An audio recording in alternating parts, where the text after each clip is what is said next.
you see the record button there? Mm-hmm. Okay, we are recording. Greetings, everyone. From Covenant Calendar Club, we pray that you will be richly blessed by the words that you receive out of the Torah and out of the mouth of our teachers and those that are sharing this presentation this evening. And we would like to welcome you with a big warm shout out and say, shall we, everyone? Shalom, shalom. Hello. Welcome. Once again, we are glad that you are here.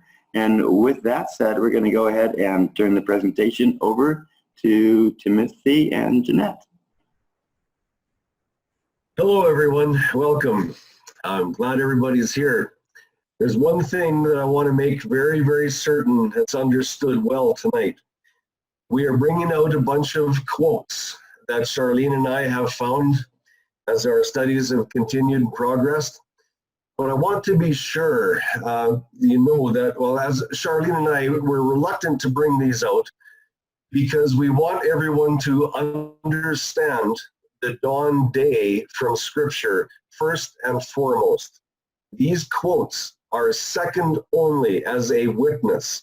And it's interesting, if you read through these quotes, some of them, if you don't understand Scriptures properly, you might get a misunderstanding from some of these quotes. So I want these recorded. I want these on the website, but I want everybody to remember, these are only second witnesses. These are not proof.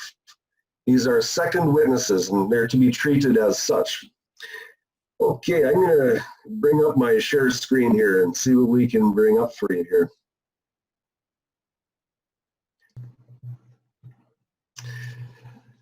Okay, secular historical quotes regarding the commencement of Yahuwah's days and Sabbaths.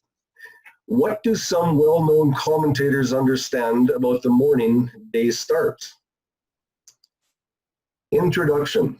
All emphasis has been supplied for the purposes of learning.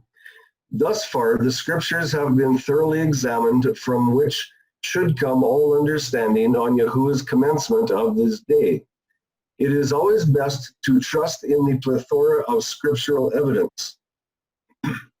However, for those that are interested in outside thoughts on how, when, and why this change of the order of the day came about, please read the following with caution, as it is difficult to truly document the validity of any of these writings. It is interesting that although these comments come from a wide variety of commentators who may not agree on many points of doctrine, they do agree that the Scripture day begins at first light in the morning. Even though hundreds of pages from commentaries could be supplied from either viewpoint, each one would have to be tested by the Scriptures and not man's tradition, Talmud, or any other historical source. And when we say tested by the Scriptures, I'd like to define that just a little bit better. And they should be tested by the Torah first and foremost. Here's a caution. Many commentators use the term sunrise rather than morning twilight, which is constantly an ever-confusing issue. So when you see sunrise in here, in these quotes, it's most likely because the people did not understand the depth of when the light started. Their study hadn't been complete. So I'm hoping that when each one sees the term sunrise, they will think dawn, if it's possible.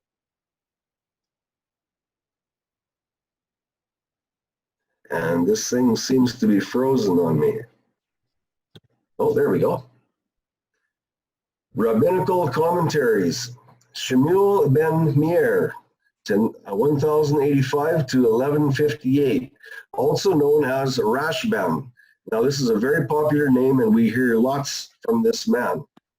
Rashbam was learned from his grandfather, Rashi.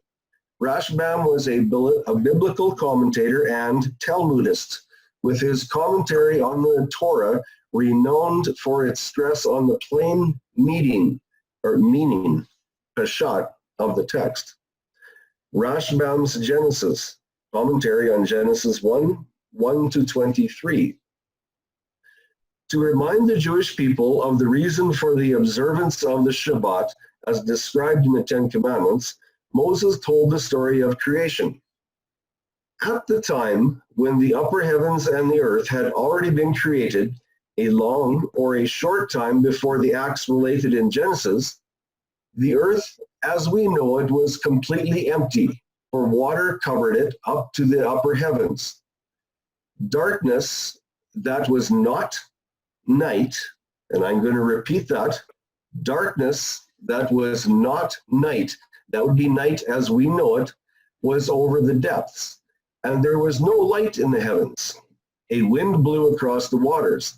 Elohim said, "Let there be light," to correct the lack of light, and there was light. And Elohim looked at the light and saw that it was beautiful. Elohim divided the light into a unit of 12 hours, and the darkness into a unit of 12 hours. Elohim named the newly formed unit of 12 hours of light day, and the newly formed unit of 12 hours of darkness night, and they have been so called ever since. Now, note the highlight. Day always preceded night. Daylight turned to evening as its light faded. Then, morning broke as the morning stars signaled the end of the night. The first of the 6 days of creation, referred to in the Ten Commandments, was thus completed, and the second day began. Now, I'm just going to skip down to number 8, and I'm going to read that. I may not read what's all on these slides, and it's going to be posted on the website so that you can go back over it and read what I'm going to miss. But we have a lot of slides to read, so I'm probably going to skip a little bit. So let's go to number 8. Elohim named the expanse heaven, and it has been so called ever since. Daylight turned to evening as its light faded. Then morning broke as the morning stars signaled the end of the night. The second of the 6 days of creation, referred to in the Ten Commandments, was thus completed, and the third day began. And jumping down to number 13, daylight turned to evening as its light faded. Then morning broke as the morning stars signaled the end of the night. The third of the 6 days of creation, referred to in the Ten Commandments, was thus completed, and the fourth day began. And we're going to skip this slide completely, and we'll go to the number 18. To rule during the day and the night, and to signal the beginning of day with the rising of the sun, and the beginning of night with the setting of the sun, and the appearance of the stars. Elohim looked at the heavenly bodies and saw that they were beautiful. Daylight turned to evening as its light faded. Okay, that would be the twilight zone that we know as Erev. That twilight zone faded. Then morning broke as the morning stars signaled the end of night. The fourth of 6 days of creation, referred to in the Ten Commandments, was thus completed, and the fifth day began. And we're going to go down to the 23rd portion again. Daylight turned to evening as its light faded. Then morning broke as the morning stars signaled the end of night. The fifth of the 6 days of creation, referred to in the Ten Commandments, was thus completed, and the sixth day began. As you can see, he carries that same thought through for each and every day. He does not deviate from that. And we're going to skip this slide completely. You can read that later, same as this one. And let's go on to the purple highlighted part. Once again, daylight turned to evening as its light faded. There's your twilight. Then morning broke as the morning stars signaled the end of the night. The sixth of the 6 days of creation, referred to in the Ten Commandments, was thus completed, and the seventh day began. So there's full continuity through the days of the week. The Shabbat was blessed with all goodness because Elohim had provided for the needs and sustenance of all Elohim's creatures. Elohim sanctified the seventh day because on it, Elohim rested from all the work which Elohim had created and done. Now here's the conclusion. Rashbam is thus of the opinion that the day begins and ends in the morning. Very interesting when you consider his background. And we have a special reader here. Stacy, can you help me out? Yes, I can. I got to get that off the screen there. Okay, so I had to practice some of these names. But, Ibn Ezra's comments on Genesis 1:5, by naming the light day and the darkness night, the diurnal sphere revolved once. Day blended into evening and night blended into dawn. Day 1. Elohim understood that all that Elohim had created was very good. The diurnal, that's difficult to say, diurnal sphere revolved once. Day blended into evening and night blended into dawn, the 6 days of day 1. The days of creation thus begin and end at daybreak, not at evening. At the end of the day, there was an evening and then a morning, day 1. Stacy, could you please reread point number 9 for us, please? Sure. The days of creation thus begin and end at daybreak, not at evening. Thank you. He's pretty certain on that. It's pretty profound. Mm-hmm. Go ahead. Okay, so who is Ibn Ezra? 1092 to 1176 AD. I actually looked him up, and he's a Jewish biblical commentator, and he is in the area of Tudela, Spain, which is going to be the next person I'm going to talk about also. I thought that was really interesting. But he occupies a unique role among medieval commentators in that his commentary has been cited by mainstream orthodoxy, but his works exhibit a reluctance to reconcile biblical passages through midrashic exegesis. Thus, in his commentary, Ibn Ezra adhered to the literal sense of the text, avoiding rabbinic allegory and Kabbalistic interpretation. Indeed, Ibn Ezra is claimed by proponents of the hierarchical criticism of the Torah as one of its earliest pioneers. Thank you. I like what it says there. Thus, in his commentary, Ibn Ezra adhered to the literal sense of the texts, avoiding rabbinic allegory and Kabbalistic interpretation.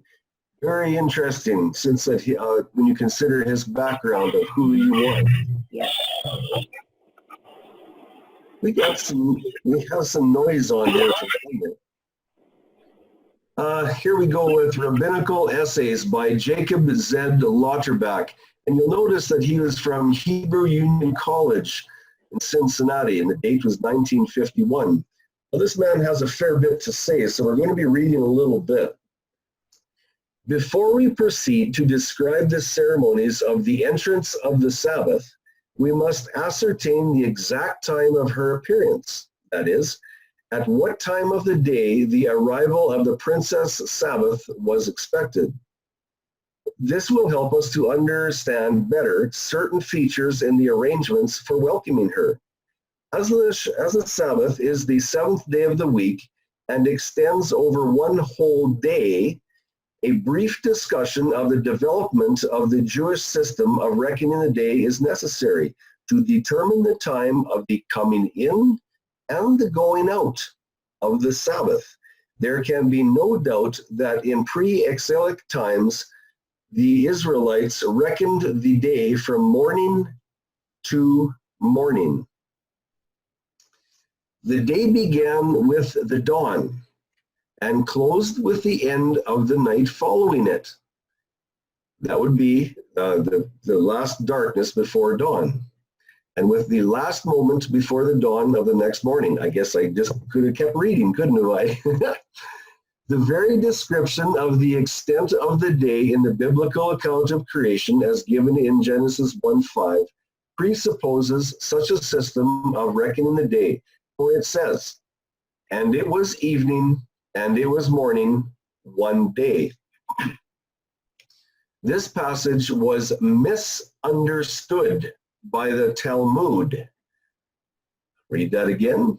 This passage was misunderstood by the Talmud, though significantly enough when the Sofeta cites in proof Esther 4:16 where the order occurs, but does not cite the passage in Genesis, or was reinterpreted to suit the latter practice of a different system.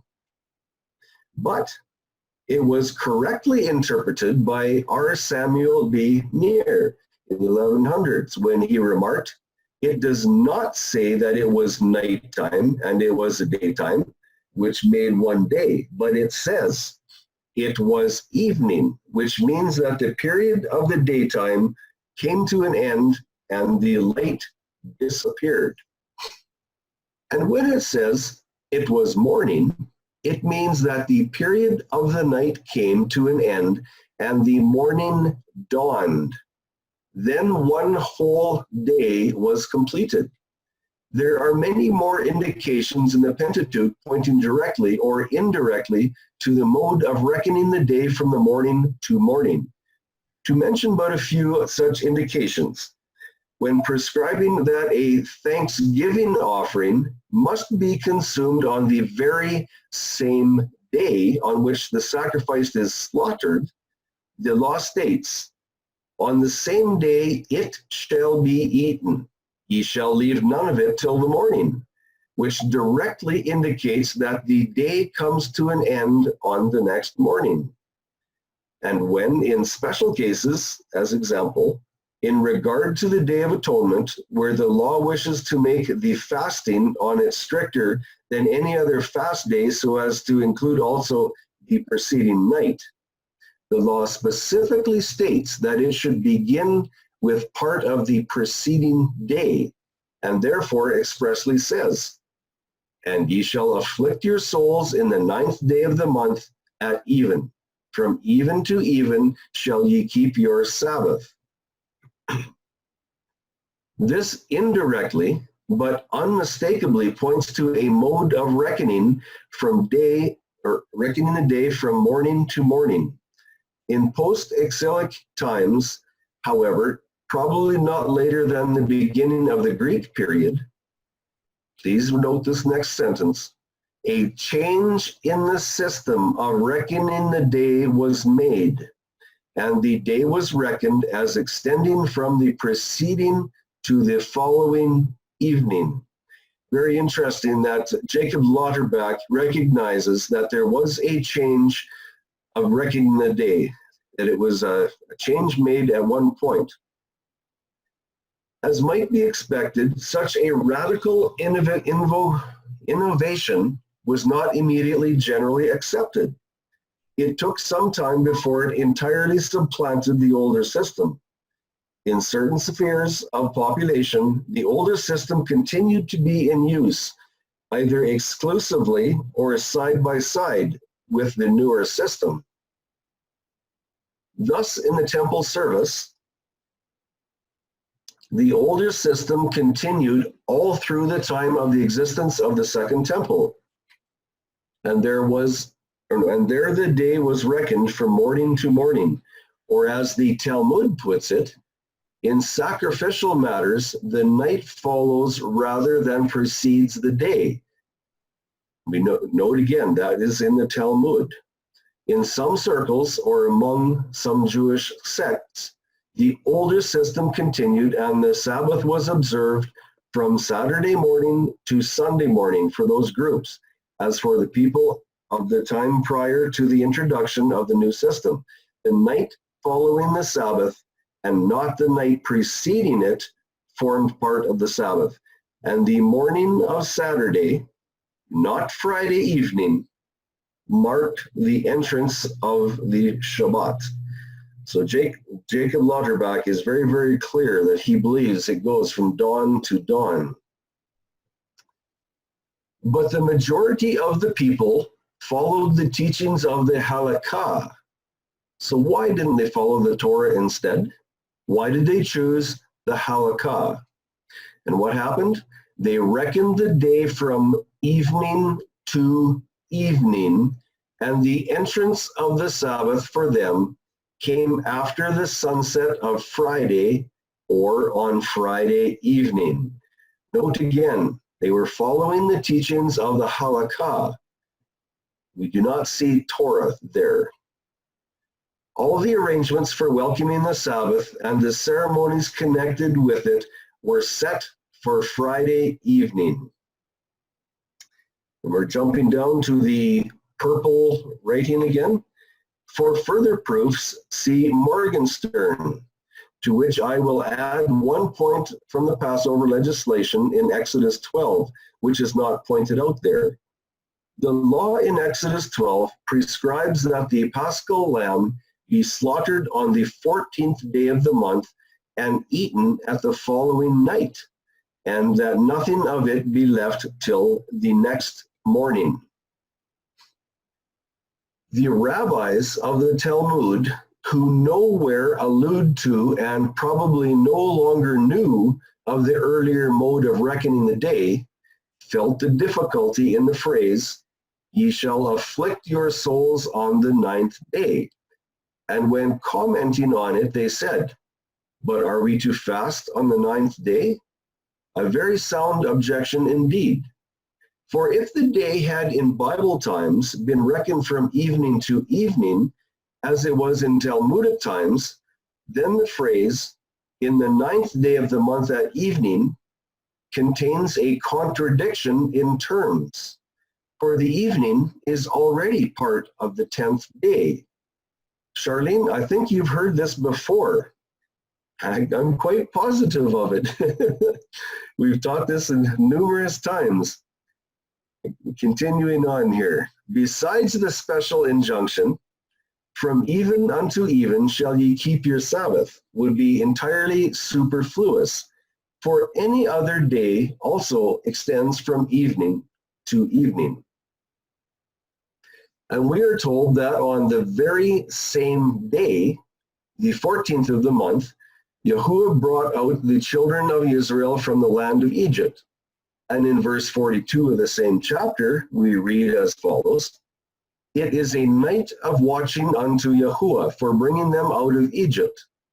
Now then, if they come out at night, that is, in the night following the 14th day, and it is said on the very same day, that is on the 14th day they were brought out. It clearly indicates that the night following the 14th day is still part of that day, or the light season. The night follows the light season. Okay, let's just go into the red writing. The fact is that the rabbis of the Talmud no longer knew or would not acknowledge that in ancient times there was another mode of reckoning the day, according to which the evening preceding the 10th day still belongs to the 9th day. Okay, this is from Morgenstern, and it's on 3 calendars of ancient Israel in the Hebrew Union College, and he's referencing this. The fact that the Samaritans also reckon the day from evening to evening would not be any argument against the fixing of this period for the innovation. For in the first place, we do not know the exact date the Samaritans finally and absolutely separated from the Jews. Furthermore, they may have accepted Jewish practices even after the separation, may independently of the Jews have interpreted the passage in Leviticus 23:32, "From even to even shall you keep your Sabbath," to apply to every Sabbath and holiday, and not only to the Day of Atonement. And I believe we have heard that before. where the reference to even shall keep your Sabbath means every Sabbath. I know I've heard it many, many times, but it's not quite that way. Jacob Lauterbach says, in my paper referred to above, I expressed the idea which was accepted by Morgenstern, that the statement in the Talmud that the men of the great synagogue instituted the ritual of Kiddush and Havdalah also points to the time of the beginning of the Greek period for the innovation of the system of reckoning the day from evening to evening. I'm going to read this again, and I'm going to start where it says that the statement in the Talmud that the men of the great synagogue instituted the ritual of Kiddush and Havdalah also points to the time of the beginning of the Greek period for the innovation of the system of reckoning the day from evening to evening, since the ceremonies of Kiddush and Havdalah are now observed on Friday evening and Saturday night, respectively. I would, however, now qualify this idea somewhat to the extent we must understand the Talmudic statement to refer to the last generation of the men of the great synagogue who lived after the beginning of the Greek period. Skip down to the next green box, the red writing. For the Talmud statement not only says that they instituted a ritual for consecrating the Sabbath at its entrance and for marking its distinction from the weekdays at its going out, but does not say when the coming in and going out of the Sabbath at the time when these rituals were first introduced took place. According to the Talmud, some changes as when or where the ritual of Havdalah should be recited were made even during the period of men of the great synagogue. It is therefore not possible that another change in the time for reciting these rituals also took place during the period of the men of the great synagogue. Or not, I should say not impossible. Forgive me. When the older generation of that period first instituted these rituals, they may have been recited at Sabbath morning and at Sunday morning, respectively. Then, when the reckoning of the day was changed, the times for reciting these rituals were correspondingly shifted to Friday and Saturday night, respectively.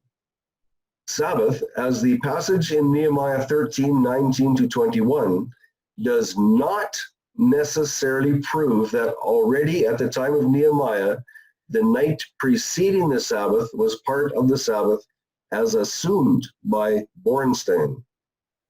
This simply means that in the sanctuary, the conservative priests persistently held on to the older practice, though in all other spheres of life, it had been abolished or changed.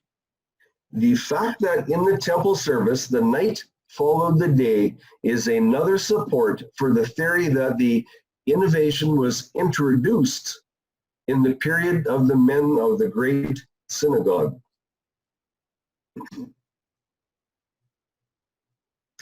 For it, sunset day, had been introduced earlier in that period in the time of Ezra and Nehemiah, before the temple was rebuilt and the sacrificial cult restored. It would have been introduced into the temple service also. And we're dropping down farther where it says, according to the Talmud, even among the common people, the older system continued, and in the popular language, the day included the following and not the preceding night. Likewise, the author of the gospel, according to Matthew, has preserved the older system, for we read there in 28:1, in the end of the Sabbath, as it began to dawn towards the first day of the week. So according to him, the Sabbath extended towards the dawn of the Sunday morning. Now this is really going to fly in front of the 12-hour Sabbath, because Matthew tells us that the Sabbath ended at dawn. So the question I would have at this point is, if there is such a thing as a 12-hour Sabbath day only, what type of Sabbath, the Hebrew word Sabbath, has the definition that means just a normal day where you can work? I have not found that Sabbath definition. So I must, for my own self, I accept that when he says the Sabbath ended at dawn, I accept that indicates strongly of a 24-hour Sabbath day. That's just my little rant. Let's continue on with Benjamin of Tudela. Benjamin of Tudela reports about a certain Jewish sect on the island of Cyprus whose members observed the Sabbath from Saturday morning to Sunday morning, or, as he puts it, who desecrated the night preceding, but kept holy the night following the Sabbath day. Interesting comment from him.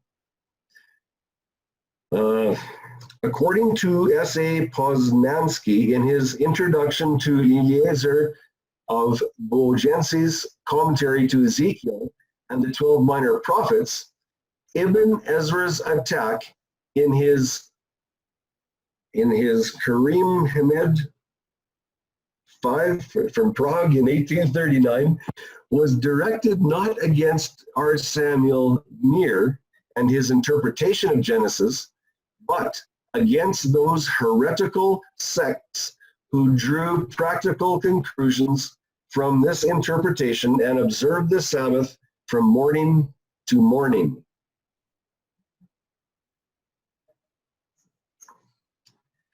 But even among those who followed the halakha allusion to the continuance of the older system and traces of an extension of the Sabbath rest to the night following Saturday are to be found.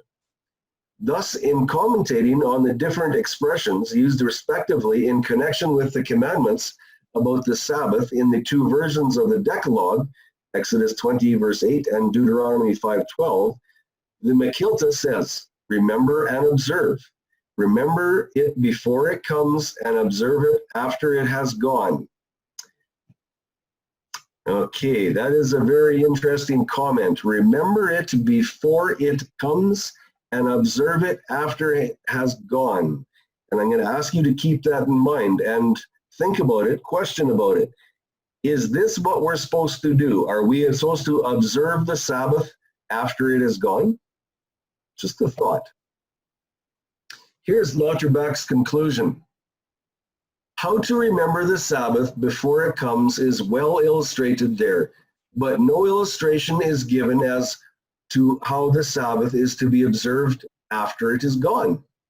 Instead of such an illustration, there is added the remark about the conclusions which the teachers drew from the interpretation of the word observe, as meaning, observe it after it has gone.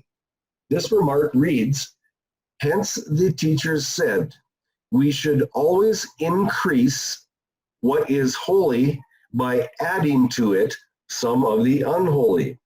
I'm going to read that one more time, and I want you to think about this remark very, very carefully. And I'm going to ask you, for the one that uses this statement and goes by it and acts upon it, does he declare himself God? Are we allowed to declare that which is holy and what is not? I'm going to read this sentence one more time. This remark reads, hence the teachers said, we, that would be man, should always increase that let me start over again. We should always increase what is holy by adding to it some of the non-holy. the implications of that statement goes a very long ways. And here's a quote from the Encyclopedic Dictionary of the Bible. The nighttime is considered as belonging to the preceding period of daylight. From this, there developed the meaning of day in the sense of the cycle made up of one period of daylight and one period of darkness, or, according to our modern reckoning, 24 hours. From the natural viewpoint, the 24-hour day begins at sunrise. However, beside this conception, there arose another idea of the 24-hour day, according to which this daily period began at sunset. Now, please pay attention to this. It was no doubt the lunar calendar of the Jews which gave rise to this viewpoint, although the earlier computation did not die out completely. The custom of considering the day as beginning at sunset became general in later Jewish times. That is another good quote to read over yourself at another time. Okay, we have another reader. April, can you help me out, please? Sure. Pike's Commentary on the Bible, page 136. To the light he gives the name day, and to darkness the name night. Thus the work of the first day, reckoned probably from morning to morning, is accomplished. The period of light is followed by evening and darkness, which comes to an end with the next morning when the second day begins.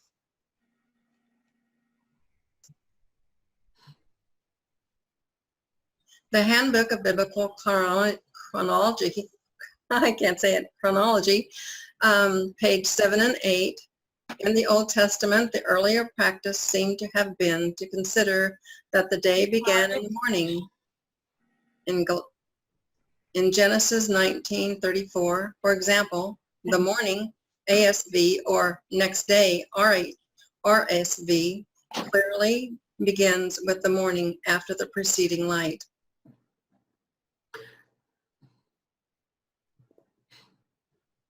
I'll go actually. The Oxford Companion to the Bible, page 744. In earlier traditions, a day apparently began at sunrise. Leviticus 7:15 to 17, Judges 19:4 to 19. Later, its beginning was at sunset and its end at the following sunset.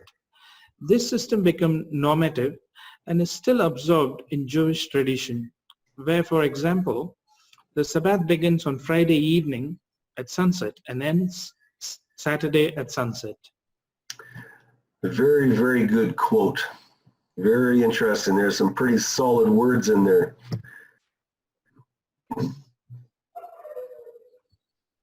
International Standard Bible Encyclopedia, that the custom of reckoning the day as beginning in the evening and lasting till the following evening was probably of late origin, is shown by the phrase tarry all night, Judges 19:6 to 9. The context shows that the day is regarded as beginning in the morning. In the evening, the day declined, and until the new day morning arrived, it was necessary to tarry all night. Compare also Numbers 11 to 32. Thank you. Thank you, Benedict.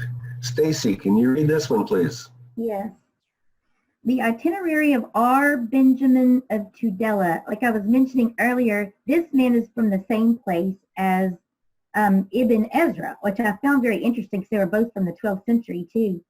But this is, I think it's a 9 there, 5 through 8 edition, Gruhut Adler, 1904.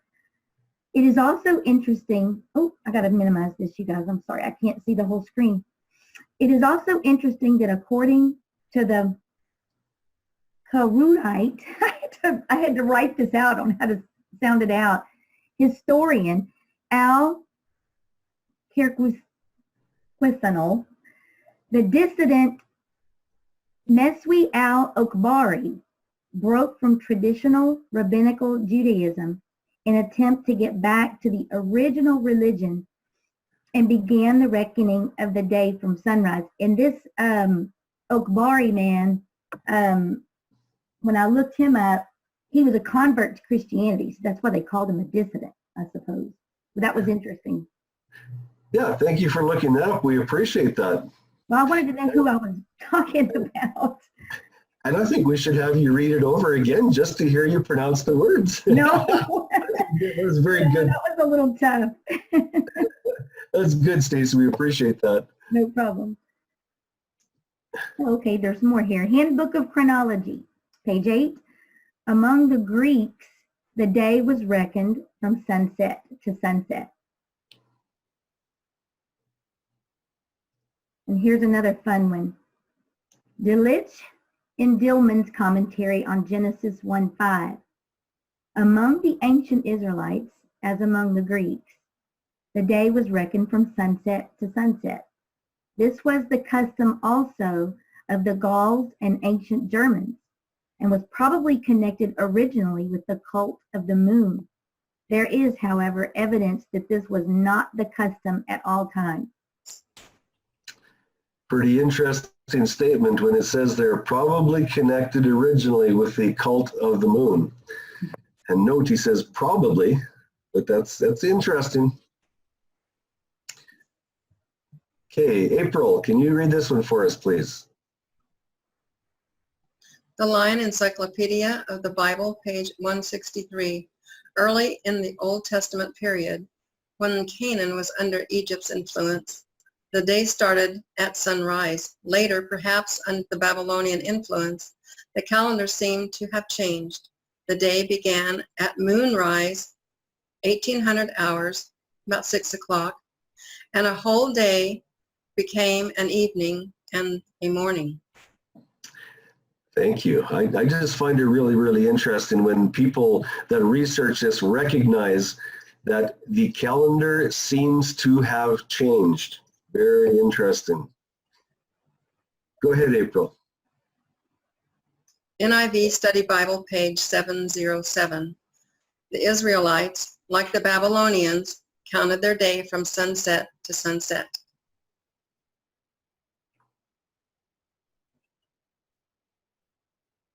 Erdman's Handbook to the Bible. We know little about the old Israelite calendar, apart from the laws of the festivals, but the Mishnah, the collection of Jewish law made at the end of the 2nd century AD, fully describes the system which the Jews had worked out under Babylonian influence. Very telling, those last 3 words, under Babylonian influence. Very, very interesting. Go ahead, Benedict. Thank you. What is a Jew? Rabbi Morris and Kersner, page 108. When the Jews returned to Palestine after their Babylonian exile in 1516 BC, they brought back with them the Babylonian astronomy and the way of reckoning time. Wow. It just keeps getting pronounced and more witnesses all the time. Okay, Stacy. Okay. The Jewish Encyclopedia, pages 591 to 597. In order to fix the beginning and ending of the Sabbath day and festivals, and to determine the precise hour for certain religious observances, it becomes necessary to know the exact times of the rising and setting of the sun. According to the strict interpretation of the Mosaic law, every day begins with sunrise and ends with sunset. Okay, and we remember Charlene admonished us earlier before we opened this up that when we see sunrise, we need to be thinking of dawn. Mm-hmm. Maybe these people didn't understand it to the extent that they should. Right. And when it says every day begins with sunrise, that actually means dawn, the very first light of dawn. Very good. Let's see what else we got here. Now this was interesting to me. So we've got the New Catholic Encyclopedia, volume 11, page 1068. Days were reckoned from morning to morning. Following the reign of King Josiah, 640 to 609, and especially after the Babylonian exile, a number of significant and enduring changes occurred in the Israelite calendar, showing that the Jews gradually adopted the Babylonian calendar of the time. The 7-day week persisted despite its failure to divide evenly either the month or the year. The day, however, was counted from evening to evening after the Babylonian fashion. It's always the heathen. Wow, this is one loaded quote. Loaded. You know, especially after the Babylonian exile and enduring changes occurred in the Israelite calendar and the Jews gradually adopting the Babylonian calendar. Wow. It says the day, however, was counted from evening to evening after the Babylonian fashion. Strong witness, very, very strong. Yeah, and I thought, the New Catholic Encyclopedia, even they know this. Yes, it's amazing what they know. Very, very amazing. Thank you. Okay, April.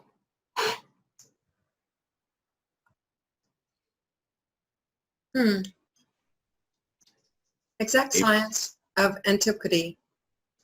As far as we know, the Babylonian calendar was at all periods truly lunar. The month began with the evening when the new crescent was at the first time again visible shortly after sunset. Consequently, the Babylonian day also began in the evening.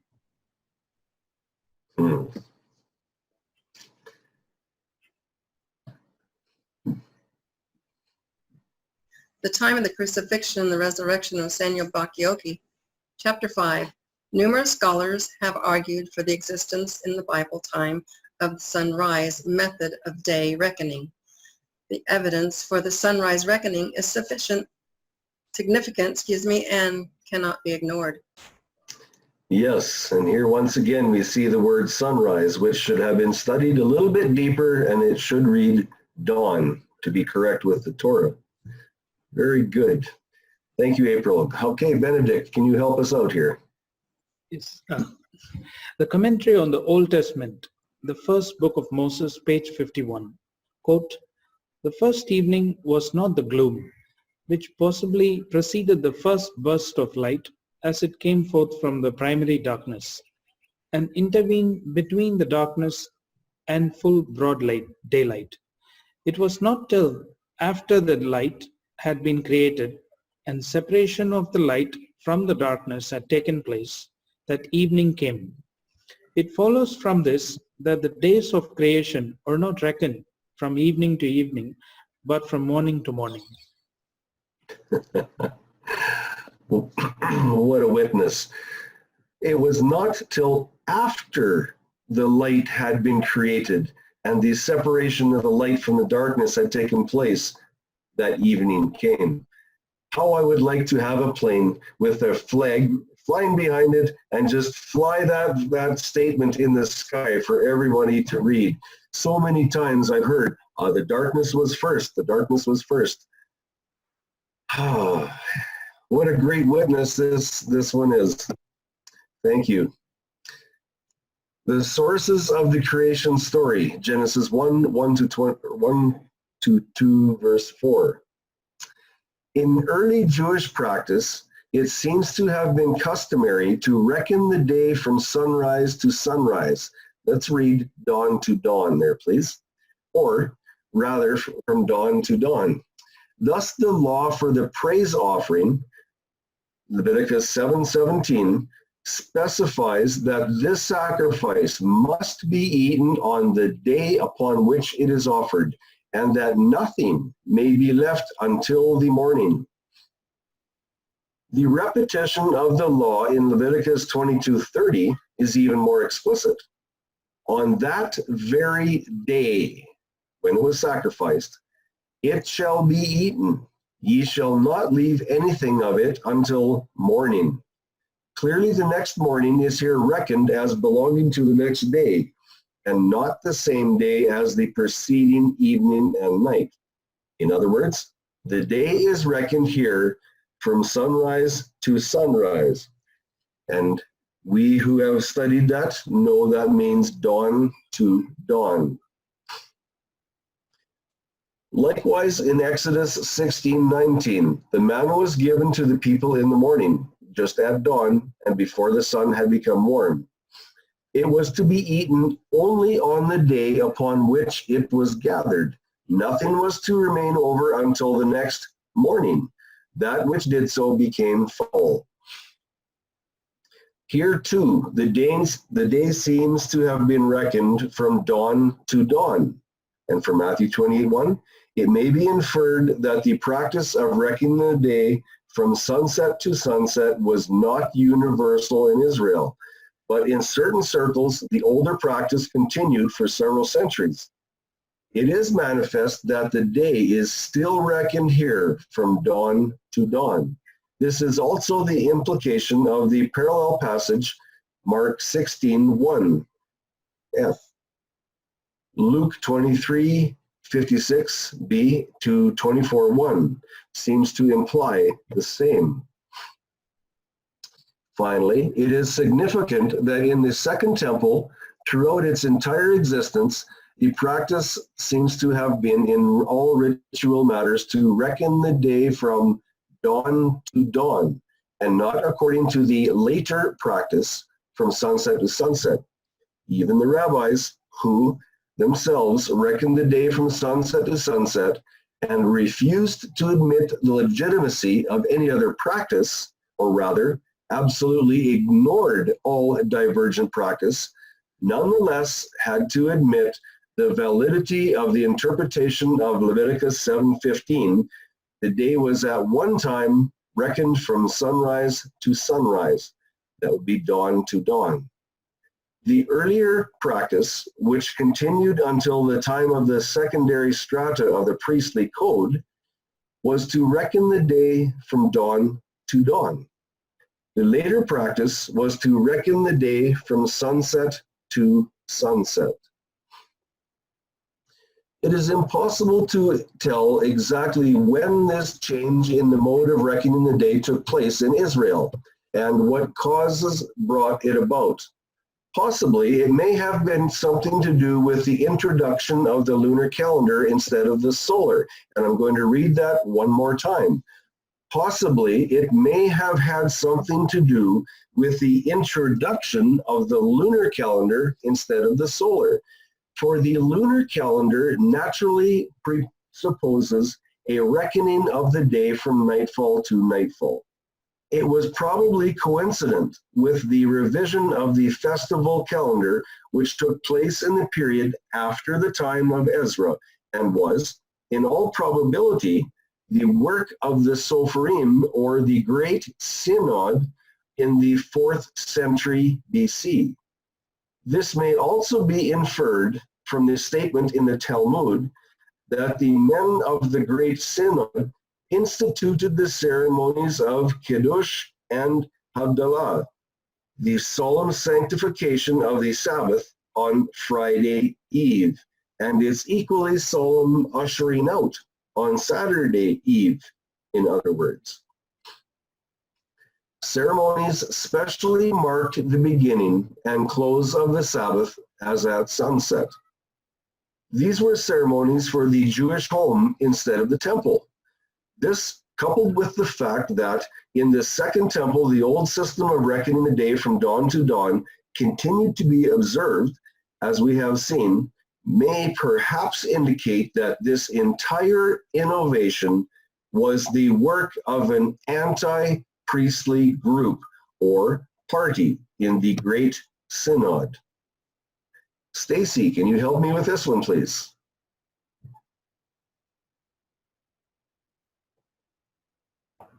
I lost my cursor. Sorry about that. No problem. Calendar in Community by Sasha Stern, A History of the Jewish Calendar, 2nd century BCE to 10th century CE. Note, losing the truth of the dawn day is largely due to the fact that the Jewish people exchanged the solar calendar for the pagan lunar calendar. In Sasha Stern's book, Calendar in Community, He describes an historical approach to the evolution of the Jewish calendar over the course of about 1100 years. This was when the calculated lunisolar Jewish calendar that is in use today was definitely established. And who is Sasha Stern? He's a professor of Rabbinic Judaism and head of department at the University College in London, Department of Hebrew and Jewish Studies. He holds many degrees in a variety of studies. He also studied at Yeshivot in Israel. Before joining UCL in 2005, he was a lecturer in Jewish Studies at Jews College, London, and then reader in Jewish Studies at, that's kind of cut off here, I think it's the School of Oriental and African Studies. Yes, very good. This is interesting to me. I just marvel at this. Here is a man with an extreme Jewish background, extreme education in rabbinic Judaism. And then look what he says. Mm-hmm. Losing the truth of the dawn day is largely due to the fact that the Jewish people exchanged the solar calendar for the pagan lunar calendar. What a statement for a man who is a professor of rabbinic Judaism. This is just massively important. It's huge. Okay, what do we have next here? Supplementary studies in the calendars of ancient Israel. A new stage in the investigation of the problem of the calendar of ancient Israel was marked by the appearance of a learned article by E. Koenig in 1906. He maintains that two distinct calendars were current in the ancient Israel. The first, a solar calendar. This solar calendar was well adapted to the conditions of the simple agricultural life which the Israelites lived during the first period of their sojourn in Palestine. It reckoned the day from sunrise, or better yet, from dawn. And this is continued. The second calendar was a lunisolar calendar. The day now came quite naturally to be reckoned from sunset. This second calendar was obviously based upon Babylonian models and was adopted under direct Babylonian influence at about 600 BC. Please note that date.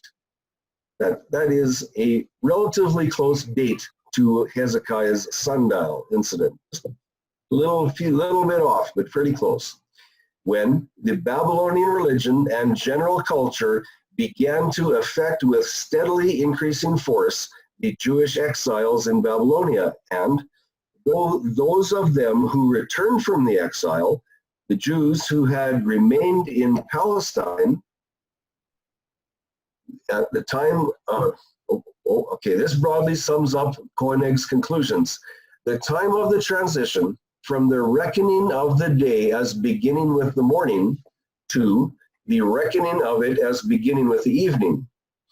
That in the earlier calendar and in the literature which records this, the day was reckoned from the morning, presumably from sunrise, and we understand that is dawn, of course, while in the later calendar and the literature pertaining thereto, the day was reckoned from the evening. The sacrifice must be eaten upon the day upon which it is sacrificed, and that nothing of it must be allowed to remain over until morning.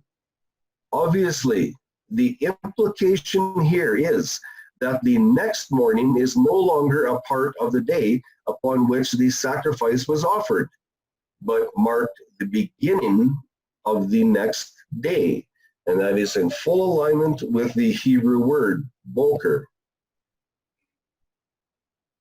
Benedict, can you help me out, please?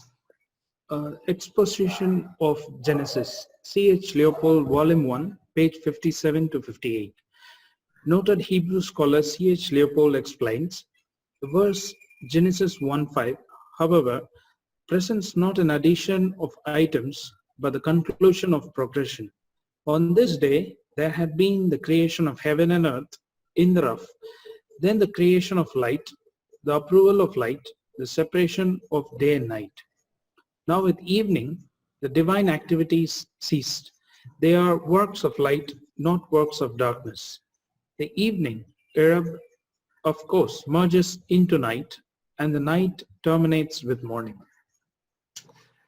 Wow, what a very simplistic way of stating it.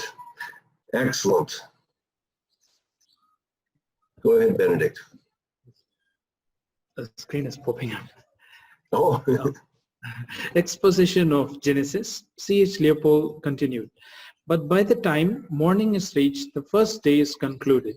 As the account says, secondly, the first day, and everything is in readiness for the second day's task. For evening marks the conclusion of the day, and morning marks the conclusion of the night. It is these conclusions which terminate the proceedings that are to be made prominent. Leopold's point is simple, that after each day's creative activity, there followed evening, and when morning arrived, another day of creative activity began. very well. I'm going to read that very first half of that sentence. But by the time morning is reached, the first day is concluded. How solid is that statement? That is so simplistic and solid. I love that. Can I say something here? Do you mind? Certainly, go ahead. I was thinking this, I don't know, maybe 10 slides ago, and then Benedict read that. I was thinking, this is how he could explain it. He worked all day, and then there was the evening and the morning of the first day. It's like so simple. And that's exactly what he just read. Yes. And the problem with it, though, is that it's so simple that many people miss it, because we have been taught that it is so convoluted and confusing, and we're expecting to see something that we can't understand. And when something this simple is presented in front of our eyes, sometimes it's difficult to take, even though it's simple. Okay, April, can you help us out with this one, please? Okay. Study in Genesis 1, page 89, Edward J. Young. Edward Young, professor of the Tanakh Theology Seminar, summarizes the Hebrew text as follows. When the light was removed by the appearance of darkness, it was evening, and the coming of the light brought morning, the completion of a day. The days, therefore, are to be reckoned from morning to morning. Therefore, we may conclude that since a new day began on the morning of each of the 6 days of creation week, it would follow that God sanctified the Sabbath on the morning of the 7th day, not the evening of the 6th day. Thus, the first Sabbath, Genesis 2, 1 through 3, began in the morning rather than in the evening.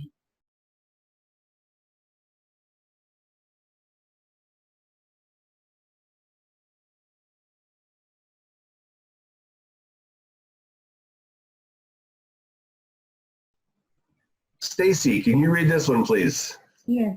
Chronological aspects of the life of Christ. Harold W. Homer, page 87 and 88.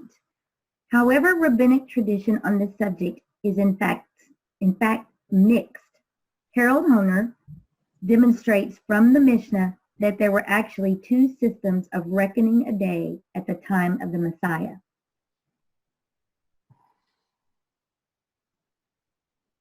The Galileans and the Pharisees used the sunrise reckoning, or dawn to dawn, whereas the Judeans and Sadducees used the sunset to sunset reckoning. This view not only satisfies the data of the Synoptics and the Gospel of John, it is also substantiated by the Mishnah. It was the custom of the Galileans to do no work on the day of the Passover, while the Judeans worked until midday. The footnote reference is to Mishnah Pesachim 5 and 5, or 4 and 5. Since the Galileans' day began at sunrise, they would do no work on the entire day of the Passover. On the other hand, the Judeans' day began at sunset, and they would work the morning but not the afternoon. Thank you, Stacy. That was a pretty interesting how the times that they would work and times they wouldn't work. Here's a question. Well, first a comment. If one is to lean heavily on the testimony of rabbinic tradition, he will be confronted with the question. That question is, which rabbinic tradition should be followed? Do the rabbis all agree with each other? I guess a better question would be, is there any that agree with each other? Here we go. The second day of the holidays in the diaspora. This is by Solomon Zeitlin. Note the Dropsy College for Hebrew and Cognate Learning in Philadelphia, 1953 and 54. In Deuteronomy 28:66, in the so-called Masoretic text, the reading is night and day.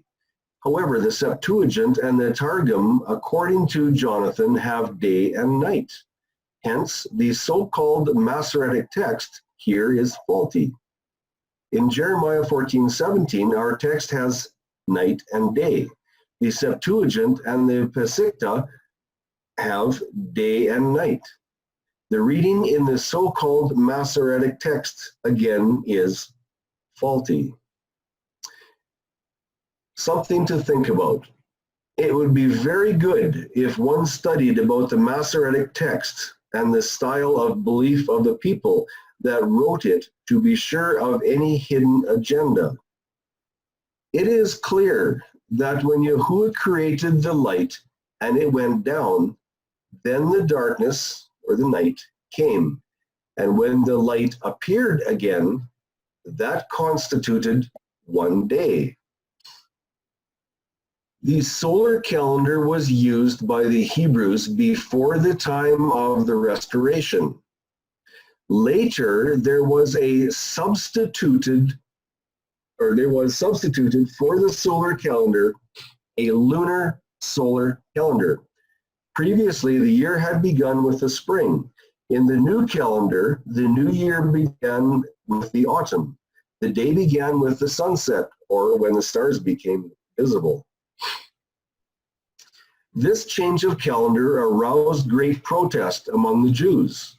The author of the Book of Jubilees expressed his opposition in very strong words. Down to the purple writing, the author of the Book of Jubilees complained that those who will make observations of the new moon will go wrong as to the beginnings of the Sabbaths. The author protested that by a change from a solar to a lunar calendar, the Sabbath would be disturbed, and the holy part of the Sabbath would be profaned, and the profaned part of the day would be made holy. Okay, Benedict, can you help us out with this one?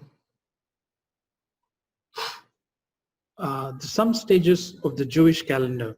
In Solomon Zeitlin's study in the early history of Judaism by Solomon Zeitlin, we know also that in the first 3 centuries of the present era, the early Christians had not yet separated themselves from the Jews and still kept their festivals according to the Jewish calendar. This is to say that the month had 30 days, which means again that the calendar of the Bible was a solar one. In a solar calendar, the day could not have started from the evening, according to the current practice in the Jewish calendar, but from the sunrise. And that is the meaning of the verse. There was evening and there was morning, the first day. That is to say, from sunrise to sunrise constituted one day, divided into 2 parts, day and night. Can I get you to reread the first sentence of this last paragraph, please? This is to say that the month had 30 days, which means, again, that the calendar of the Bible was a solar one. Thank you. Very, very profound. Why? Because that's what I have found in the scriptures. Charlene and I have both found that, and I'm hoping that everybody else can see that too. These are some of the things that we read these quotes and we must prove them from the scriptures, and mainly, primarily from the Torah. Thank you, Benedict. I appreciate that. Oh, here's another one for you. Good stuff. The Book of Jubilees by Solomon Zeitlin, the Dropsy College for Hebrew and Cognate Learning. Furthermore, the author protects vigorously against the change from the solar to a solar-lunar calendar. This proves that the Book of Jubilees was written at the time when the calendar was changing from solar to solar-lunar time. And some Jews oppose this innovation, and they will confound all the days, the holy and the unclean day with the holy. For they will go wrong as to the months and Sabbaths and feasts and jubilees. How can we otherwise account for the author's forceful argument against the change of calendar, if we should assume that the book was written during the Maccabean period? The calendar had already been changed centuries earlier and had long ago become a dead issue. Very interesting reasoning. And it is that type of reasoning that we need to read these books, these extracurricular books also, the Book of Jubilees, the books of Enoch, and things like that. We need to ask these questions that make us think, when was this written? Why and how? Very, very good. Thank you, Benedict. Stacy, can you read this one for us, please? Yes. The observance of the Sabbath and the festivals in the first 2 centuries of the current, I think that says era, my little thing is blocking it here, according to Philo, Josephus, the New Testament, and the rabbinic sources by Jacob Mann in the collected articles of Jacob Mann. In Jamnia, it was the duty of the Nasi to preach on every Sabbath. At the beginning of the 2nd century, we hear of sermons delivered also on Friday night. And I looked at this Jamnia thing.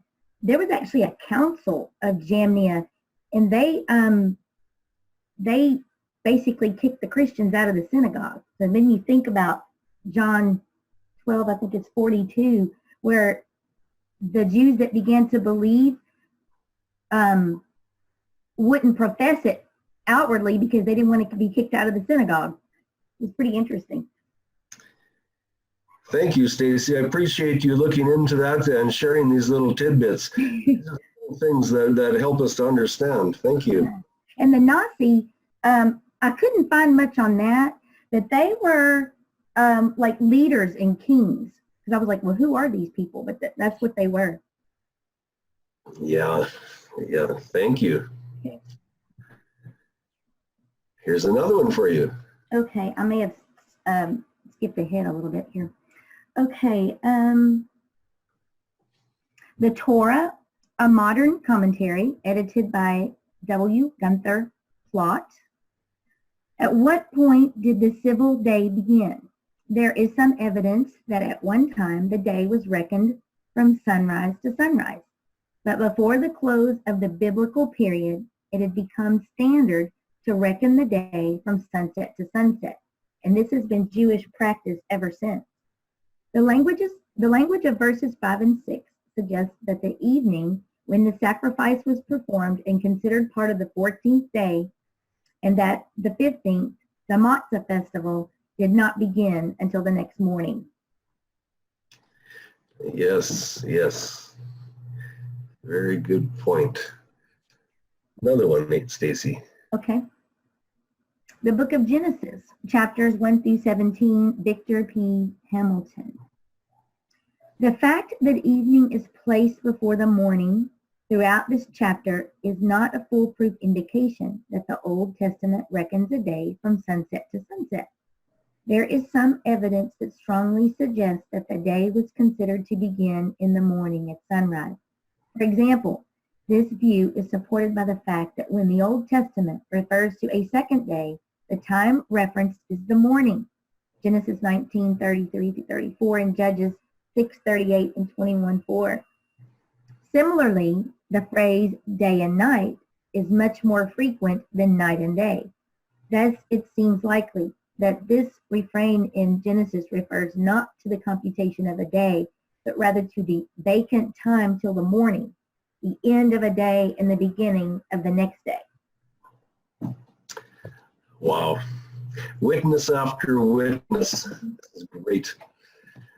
Ancient Israel, its life and institutions. Roland de Vaux. As everywhere, the basic unit is the solar day. The Egyptians reckoned it from one morning to the next and divided it into 12 hours of daytime and 12 of night. The hour varied in length with the latitude and the season. In Israel, the day was for a long time reckoned from morning to morning.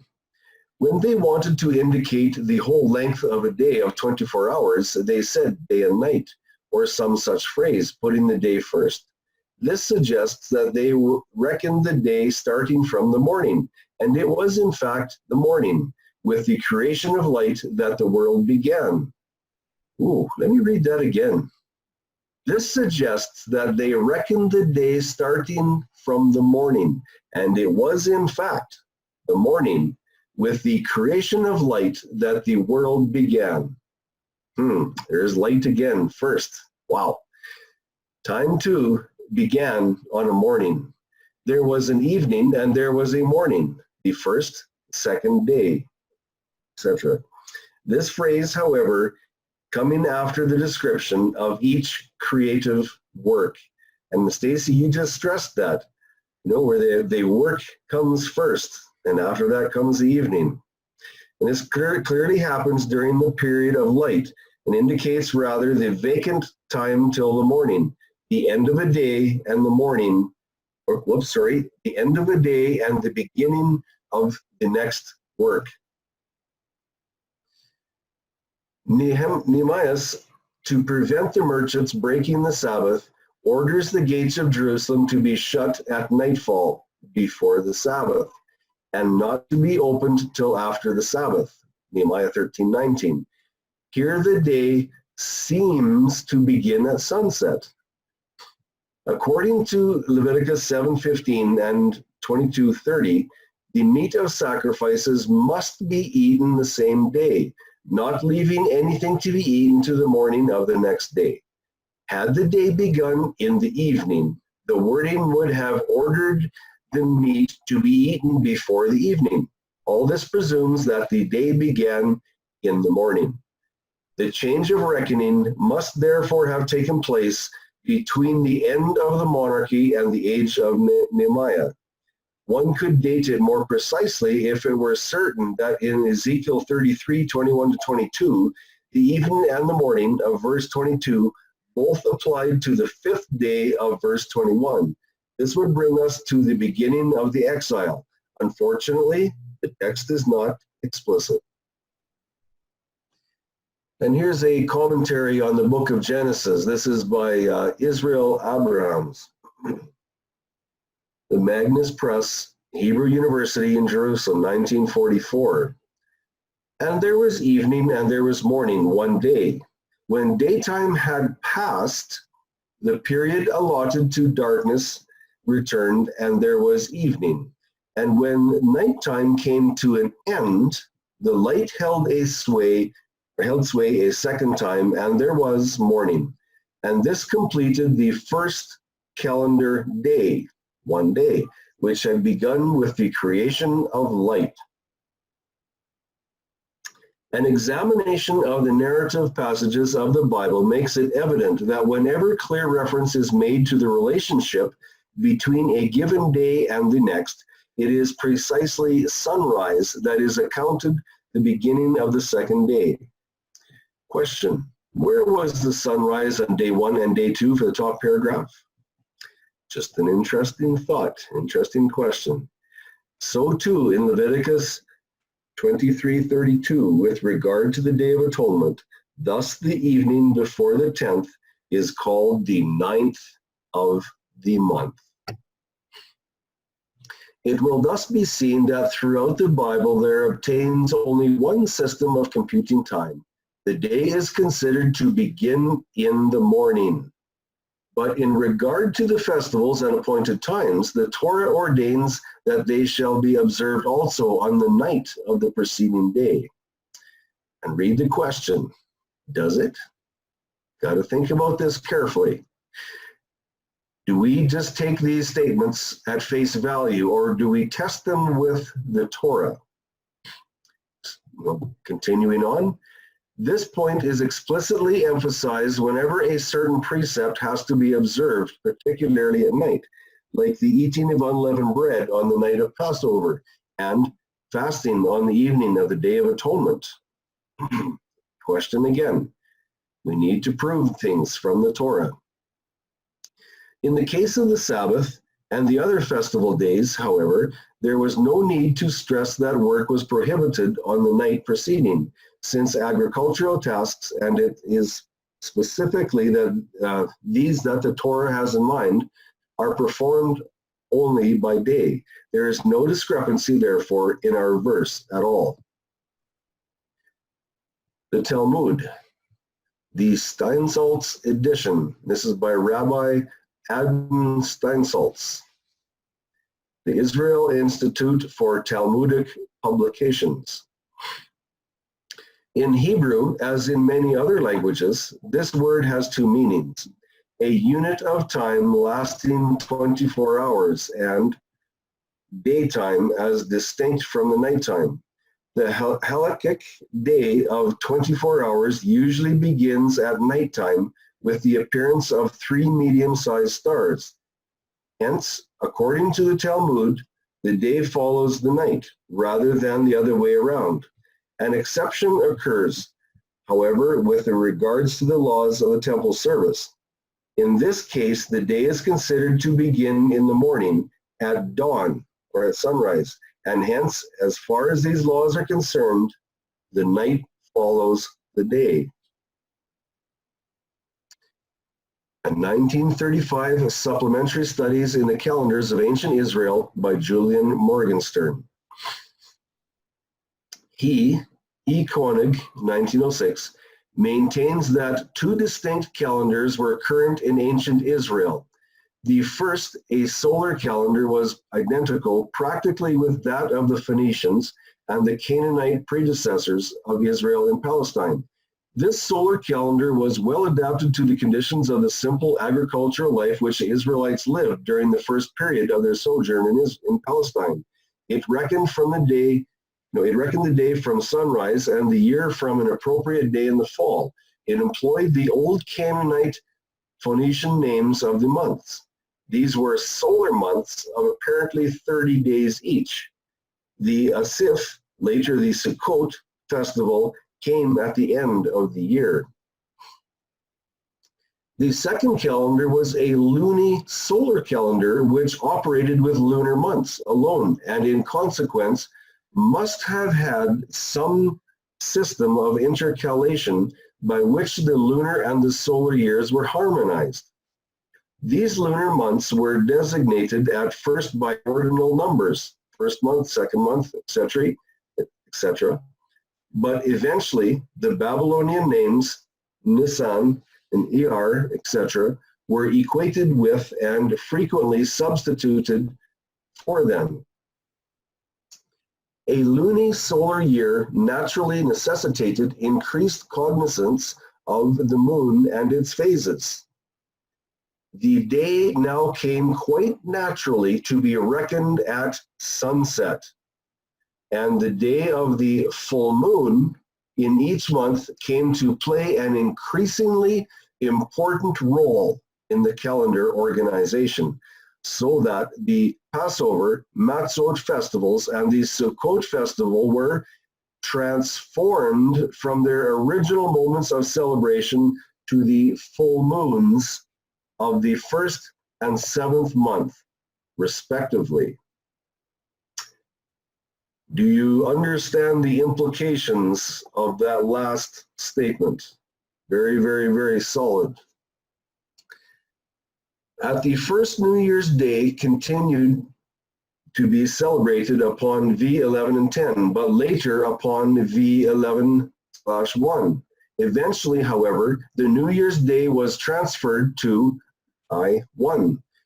This latter system of dating and celebrating the New Year's Day, however, did not supplant the older method of celebrating this important festival upon V11-1. For quite a long period, both systems seem to have existed simultaneously. Eventually, however, the latter system succumbed to the older system. And ever since, New Year's Day has been observed in the Jewish calendar upon the 1st of Tishri. This second calendar was obviously based upon the Babylonian models and was adopted under direct Babylonian influence at about 600 BC, when Babylonian religion and general culture began to affect with steadily increasing force the Jewish exiles in Babylonia, and through those of them who returned from the exile and the Jews who remained in Palestine. 1935, Supplementary Studies in the Calendars of Ancient Israel. Again, Julian Morgenstern, I should say, sorry. Sanctuary and the Equinox. That it was possible under the system of Calendar 1 to determine exactly the dates of the spring and fall equinoxes, I have shown conclusively in M11. These were the 2 days in the year upon which the first rays of the rising sun shone straight through the eastern gate of the Temple of Jerusalem, opened for this specific moment, and down the long aisle of the temple into the Hebir, or Holy of Holies, at its western end. This institution made it possible to determine the exact length of the solar year with almost mathematical precision. Here's a picture of the temple and what's going to happen on the equinox. The sanctuary design determines equinox. The sanctuary always faced east with 2 pillars at the front. There's Yakin and there's Boaz. That's the name of the 2 pillars. Here is your equinox light, that on the day of the equinox, it would shine straight through right into the Holy of Holies. On the summer solstice, it would shine off at an angle into the other corner. And in the winter solstice, it would shine off at an angle to the opposite corner. Therefore, and it would designate the day of the equinox with absolute, just incredibly precise accuracy. That's the design of the temple. The priests had their backs to the sun, except in Ezekiel 8. And what were they doing? They were worshiping the sun. Why would Yahuwah design his sanctuary to receive these lights if the equinox is completely linked to paganism? Good question. Now it is time to understand as much as possible of Yahuwah's covenant calendar. As the internet increases with information, each one needs to have the tools to discern the truth from any error, great or small. In future presentations, secular historical quotes will also be offered for the Choshech month and the Shaneh year. Be prepared with good discernment.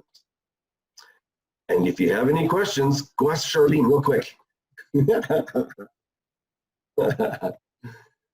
Okay, that's it for today for the quotes. I'm going to do stop share here and we can take some questions.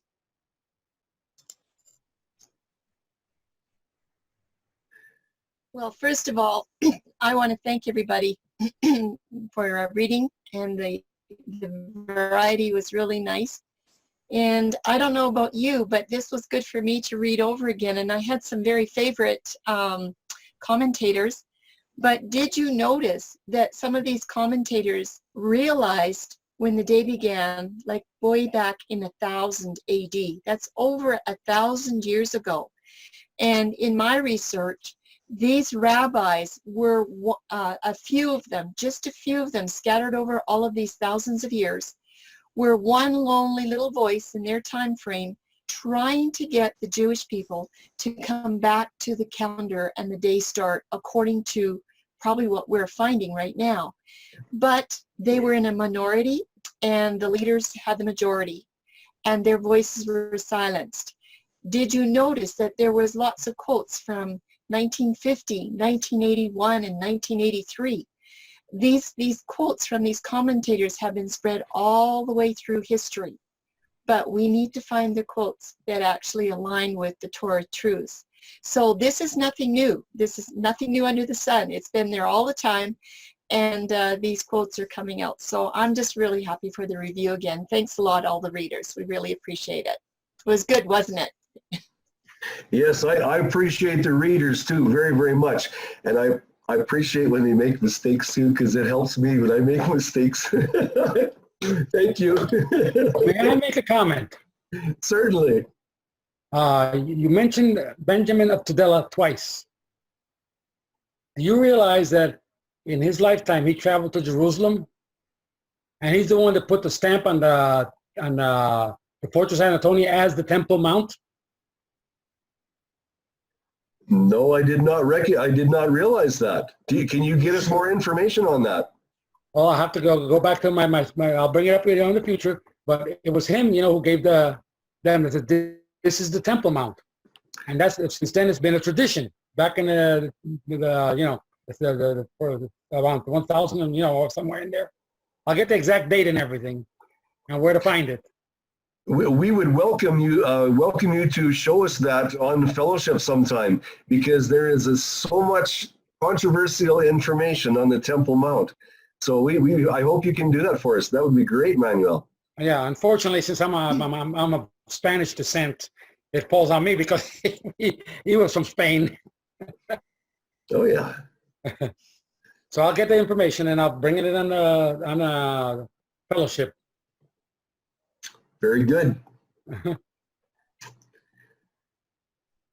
Okay, and even next week, if you can track it down that quickly, because it's a free week next week. We're not having a formal study or a formal hangout. It's just going to be who's ever here. And so whoever gets those quotes, if it's next week, write them down so those of us that aren't there can have it too. Thanks, Manuel. I can just go into the internet. I know where to find the books and everything.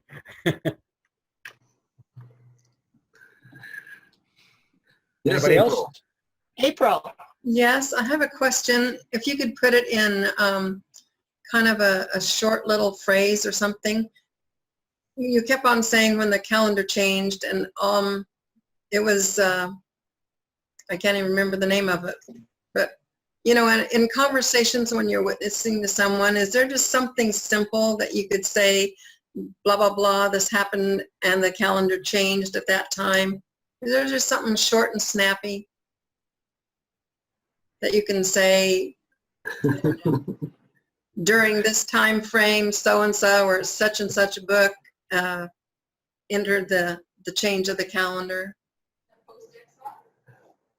Well, I would like to say that, I would like to say, April, that changes don't happen overnight. And unfortunately, that's what people want. Whether it's from a scriptural document or from the scriptures itself, they want to have the one little verse in the Bible in black and white where it tells you this, but the changes were gradual. And we did some of those studies in the moon presentations, I think number 8 and 9. We showed some of the history. And, I would just give a nugget statement, and then I would tell the people that they need to read their Old Testament with calendar in mind, and they need to watch where these changes happened. Basically, it was Abraham's father, Terah, that brought the moon worshiping gods out of Babylon. Yeah. It was those gods that were the snag to the fathers, okay, all the way up to Joshua. in the last chapter of Joshua, he asked the people, who are you going to serve? The gods of your fathers or the true God?